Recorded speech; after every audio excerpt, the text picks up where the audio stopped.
Digital বাংলাদেশের কথা আমরা গত 17 বছর অনেক শুনেছি, কিন্তু সত্যিকার অর্থে আমাদের বর্তমান প্রধানমন্ত্রী তারেক রহমানের চিন্তা চেতনার মধ্যেই কিন্তু এই ধারাটা শুরু হয়েছিল বাংলাদেশে।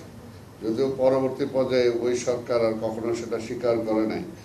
আর যেটা জানি যে ট্যালেন্টরা ইচ্ছা করলে আপনি ভালো দিকেও নিয়ে যেতে পারেন, আবার ইচ্ছা করলে খারাপ দিকেও নিয়ে যেতে পারেন।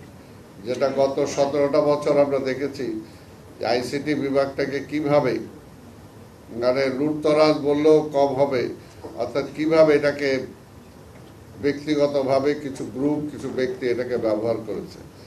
তা আমরা আশা করি যে বাংলাদেশের উন্নয়নের জন্য বর্তমান যুগে এই সেক্টরটা সবচেয়ে গুরুত্বপূর্ণ।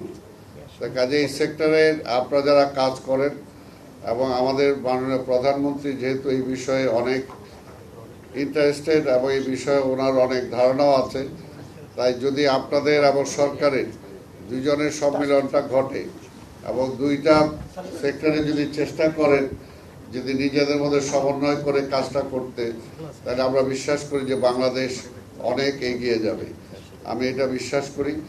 সেই কারণে আজকে এখানে আপনাদের এখানে আসতে পেরে আমি নিজেকে ধন্য মনে করছি এবং আপনাদের এই প্রচেষ্টা বাংলাদেশের প্রযুক্তিতে আরও এগিয়ে যাবে এবং আপনার নিশ্চয়ই যেগুলো বলেছেন দেশের প্রয়োজনে সিকিউরিটির প্রয়োজনে অনেক কিছু যেগুলো আপনাদের চিন্তা করতে হয়, তো সেই বিষয়গুলো সরকারকে আপনারা সহযোগিতা করবেন এবং সরকারও নিশ্চয়ই আপনাদের সাথে আছে। আর আমাকে ফয়সাল আলিম যেটা বলেছে, আমি তো ইতিমধ্যেই ঢাকা মহানগরীতে যখন এই ব্যাপারে আমার কাছে এসেছে আমি চেষ্টা করেছি সহযোগিতা করার জন্য, কারণ এটা তো দরকার, দেশের জন্য দরকার।